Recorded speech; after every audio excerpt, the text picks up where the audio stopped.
Donc, je suis Sophie Saka, je suis enseignant-chercheur à Centrale Nantes.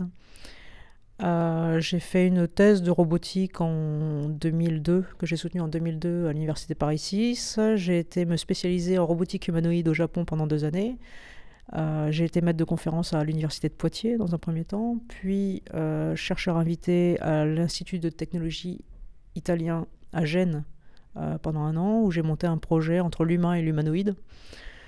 Par la suite, j'ai rejoint Nantes en 2010, où je suis encore aujourd'hui. En 2014, j'ai monté l'association Robot. J'ai fondé l'association Robot, qui est une association 1901 qui part de l'observation en fait, que les gens aujourd'hui entendent beaucoup parler des robots, mais finalement n'en ont pas vu, n'en ont pas touché, ne savent pas vraiment ce que c'est que cet objet. L'imaginent font travailler leurs imaginaires, mais ne collent pas forcément avec la réalité. Donc l'association, c'est pour mettre à disposition des connaissances, des compétences sur les robots, sur leur utilisation.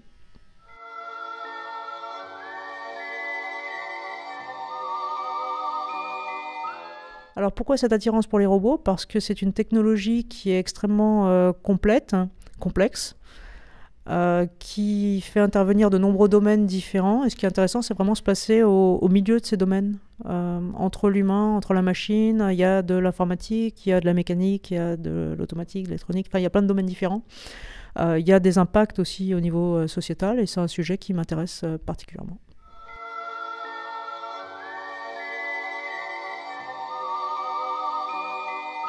Donc l'association Robot a été fondée en 2014, le 8 mars 2014 pour être exact.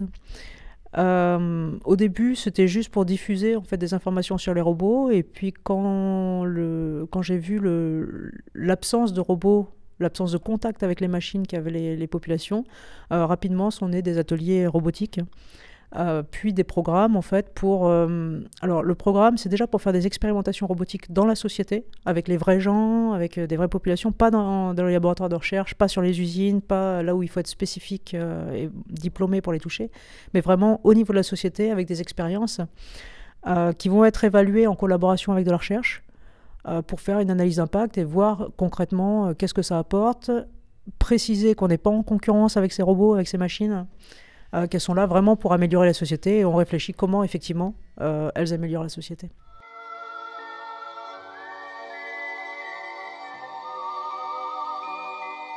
Robotisme, le projet est arrivé dès le départ, en 2014, dans une discussion. Moi j'intervenais pas mal avec Stéréolux qui est à Nantes. Stéréolux intervenait avec le CHU, j'intervenais évidemment aussi bien sûr avec l'école centrale de Nantes puisque j'y travaille. Et donc le projet Robotisme est parti un petit peu de la rencontre de ces 4 entités. Entre le CHU qui travaillait avec des techniques numériques sur le son principalement, Stéréolux qui avait vu un article disant que les robots et les autistes ça se passait bien, donc ils se sont dit pourquoi pas faire rencontrer tout ça. Donc voilà comment ça a commencé en fait. Une discussion a été organisée et on est parti sur un programme. Alors initialement on devait utiliser des techniques classiques. Sauf qu'à l'association, on réfléchit quand même beaucoup aux usages. Et du coup, les techniques classiques ont été repensées pour proposer donc, cette approche qui est originale internationalement, qui consiste à faire programmer les robots par les participants.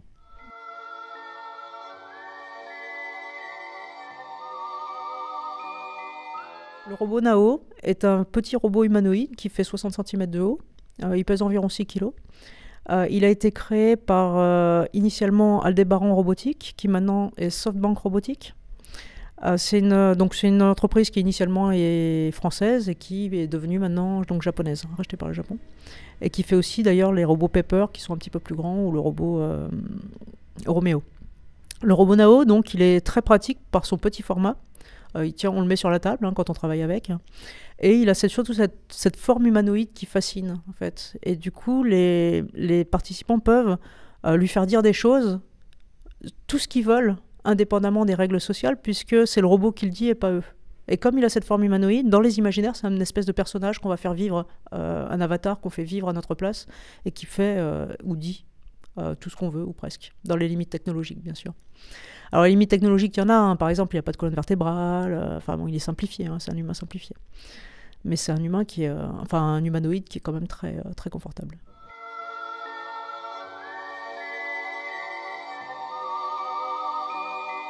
Alors dans le cadre du programme qu'on a mis en place, il y a 20 séances qui alternent des séances non robotiques et des séances de programmation robotique. L'objectif global est de construire un spectacle qui est restitué lors d'une 21e séance. Donc les ateliers, bien sûr, sont fermés. Il y a uniquement les participants, les accompagnants. Il y a quand même 4 ou 5 accompagnants dans la salle en fonction du travail qui est réalisé. Mais c'est totalement fermé, c'est-à-dire on a reconstruit une espèce de micro-société pendant ces 20 ateliers. Et par contre, la 21e séance, la restitution, elle est ouverte au public. Et en fonction donc, des ateliers, donc dans les ateliers robotiques, par exemple, ils vont travailler. Il y a 3 robots dans la salle, 3 postes de travail. Ils travaillent par 2, puisqu'il y a 6 participants. Il y a des accompagnants qui les aident à se concentrer, à trouver l'inspiration, à écrire convenablement le mot. Au niveau de l'écriture, alors tous ne savent pas écrire et lire quand ils arrivent. Par contre, ils doivent avoir des notions de la lettre, c'est-à-dire ils savent qu'une forme de A correspond à un son donné. Et par contre, la synthèse vocale est sans pitié, donc petit à petit, quand ils veulent lui faire dire ce qu'ils veulent à ce robot, ils vont apprendre vraiment la manipulation de la lettre, l'écriture, pour que la phrase soit complète et grammaticalement correcte. Alors le grammaticalement correct est important dans le sens où ils peuvent, s'ils veulent, faire dire des insultes au robot ou des mots interdits. Ça commence souvent par l'interdit, après c'est le connu, c'est-à-dire des phrases de film. Et après, c'est un mode de communication un petit peu plus élaboré. Donc ils commencent souvent par l'interdit, mais comme ils sont protégés derrière le robot, en fait, ils peuvent lui faire dire. Par contre, toujours avoir de l'interdit, oui, mais grammaticalement correct. Voilà. C'est sujet, verbe, complément. Donc les phrases sont construites convenablement pour les mettre sur un mode communication. Donc les ateliers robotiques, quand ils arrivent, ils ont des exercices qui sont préparés. Alors évidemment, les exercices peuvent être inclus dans la mise en place du programme ou des exercices de communication par robot interposé où ils vont parler en fait à leurs collègues, à une personne de la salle, s'exprimer sur quelque chose, passer un message par robot interposé toujours. Donc souvent au début, ils passent leur message eux-mêmes par rapport au robot et petit à petit, assez rapidement en fait, ils vont finir par s'envoyer des réponses par le biais des robots.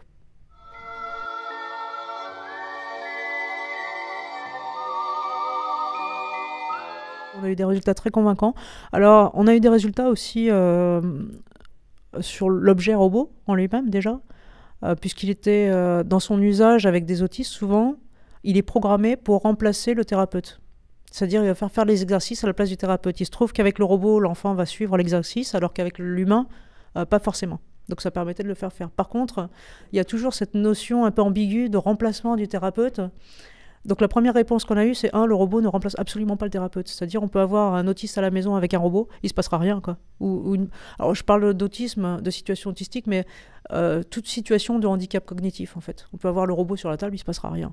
Le robot, donc comprendre ce que fait le robot, ici est assez important. Il y a une thèse en cours en collaboration avec l'école centrale pour comprendre justement cet objet robotique. Et donc ce que fait le robot, c'est qu'il met les participants dans une situation en fait, d'apprentissage social qui leur permet d'être plus réceptifs à une thérapie, un accompagnement thérapeutique. Donc en fait, le robot est un amplificateur de thérapie.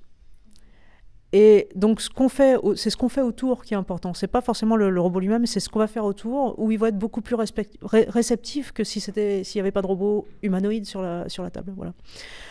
Et ce qu'on fait autour, nous on travaille sur la communication principalement. Donc il y a 3 niveaux de communication. Un niveau dual, le face-à-face, c'est le plus difficile à obtenir. Tenir longtemps sur une conversation qui est construite, cohérente, appropriée, etc. Donc ils vont travailler en binôme par exemple. Après il y a la communication donc, de groupe. À la fin de chaque exercice, on s'arrête, ils vont montrer aux autres ce qu'ils ont fait, on génère des applaudissements. Après, il faut qu'ils regardent aussi ce que les autres ont fait et on génère des applaudissements, etc. Et on passe sur les 3 binômes, comme ça, sans arrêt. Et il y a la communication sociale qui vient la restitution finale, puisque la restitution est aussi importante que les 20 séances précédentes, où ils vont pouvoir montrer aux gens, à la société en fait, à une société restreinte, bien sûr, ce sont les parents, ce sont les soutiens au projet, ce sont les parrains, et ce sont, par exemple, des journalistes éventuellement, ou quelques autres personnes qui sont très intéressées par le programme, qui soutiennent, etc. Donc une 40aine de personnes, ils vont leur montrer ce spectacle, et à la fin d'un spectacle, classiquement, les gens vont applaudir, et applaudissements qu'on prépare depuis 20 semaines avec eux dans la micro-société qui a été reconstruite. Donc les résultats sont spectaculaires, en fait, de par la vitesse d'efficacité, et en plus, ça dure dans le temps, a priori. Donc, c'est des résultats d'apaisement de l'angoisse chez les jeunes, un apaisement assez conséquent de l'angoisse. qui découle en fait des troubles autistiques et qui va leur permettre, une fois l'angoisse apaisée, de mieux communiquer avec la société. C'est-à-dire, sous l'angoisse, on a un petit peu tous les mêmes comportements. Enfin, chacun a son comportement, mais on a tous des comportements qui rendent la communication difficile. Par exemple, on va se mettre à hurler, on s'enferme complètement, on peut devenir violent, maladroit de toute façon, on n'arrive plus à se concentrer. Donc il y a une perte de vigilance, une perte de concentration. Les temps de concentration sont brefs, souvent, où on n'arrive pas à tenir en place. Et tout ça, ce sont les symptômes de l'angoisse. Si l'angoisse descend, après, on arrive mieux à se concentrer. On est plus apaisé, on arrive à tenir une conversation, on arrive à prendre soin des objets aussi, il y a moins de maladresse. Donc voilà, globalement, c'est les résultats qui sont observés sont à ce niveau-là.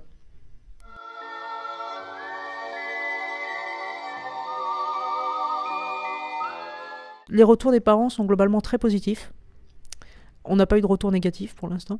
Si, je me rappelle en 2015, alors c'était assez drôle, on a eu un jeune qui a commencé un programme, il était mutique. Donc il s'est mis à parler et c'était une vraie pipelette. Donc effectivement, les parents ont fait un trait d'humour là-dessus en disant mais c'était quand même pas mal avant le silence. Mais voilà, c'était vraiment pour plaisanter. Voyez, non, en général, ça se passe bien et la communication s'établit du coup entre les parents et leurs jeunes. Une vraie communication qu'on a comme avec tout adolescent digne de ce nom.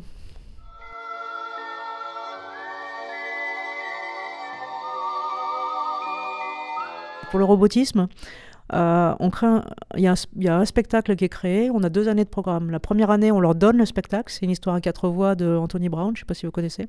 C'est 4 personnages qui vont vivre la même aventure dans un parc, mais avec chacun leur interprétation. Donc chacun raconte en fait son interprétation de la rencontre avec les 3 autres. Alors 4 personnages, oui, il y a 4 personnages et 2 chiens. Voilà. C'est une mère et son fils, un père et sa fille. Chacun a son chien, donc les chiens se rencontrent, les enfants se rencontrent, voilà. La deuxième année, par contre, on les accompagne pour créer leur propre spectacle.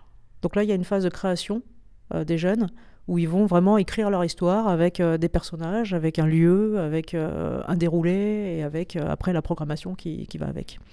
Au niveau de l'association, donc on a des programmes robotiques et art, on travaille avec des artistes. On met à disposition donc une technologie, un savoir-faire, une capacité à dérouler des expérimentations sur site. Et donc on travaille par exemple, on a une exposition qui est en cours de construction actuellement avec un artiste photographe et art visuel, qui s'appelle Hervé Penwatt.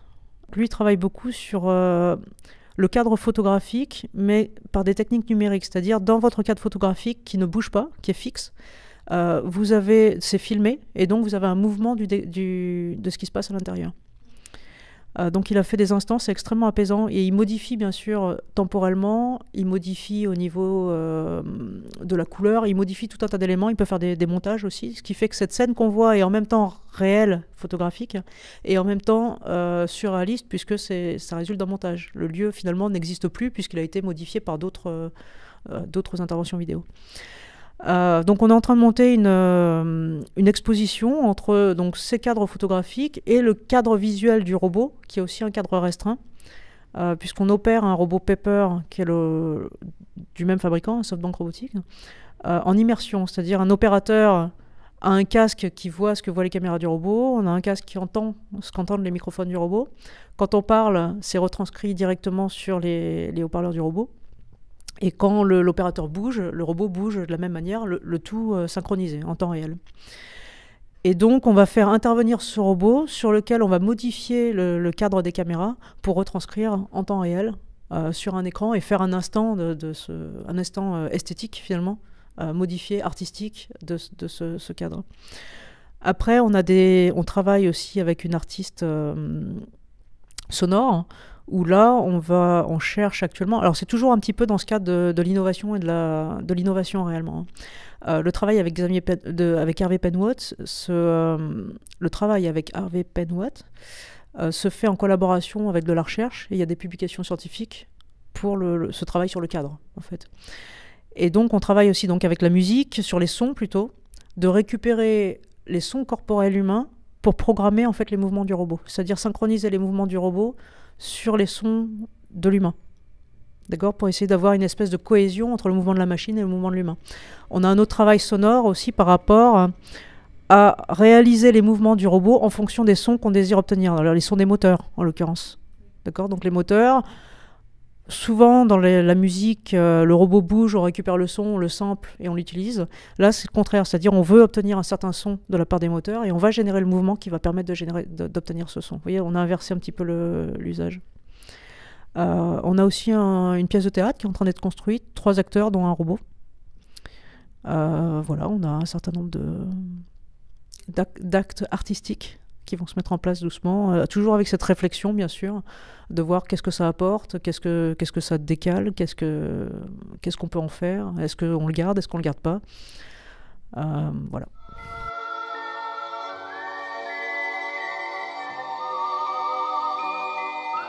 Toute personne bénévole est bienvenue. Alors c'est une association normale, il y a beaucoup de gens qui ont peur de venir parce qu'ils se disent je dois avoir des connaissances technologiques, alors qu'en fait pas du tout. Nous on est une association réellement sociétale et on travaille plus avec les humains qu'avec les machines.